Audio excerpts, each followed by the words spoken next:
Hello friends, welcome to new another video.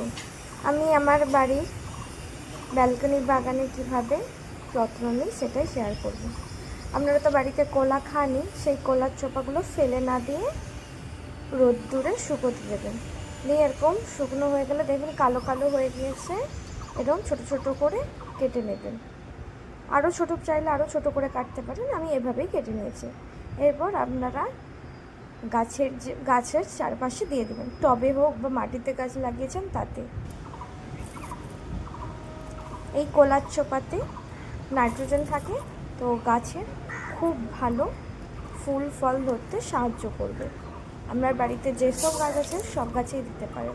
আমার বাড়ির balcony বাগানে আমার যা যা টবেতে গাছ বসেছি আমি তাতে এভাবেই পরিচর্যা করি।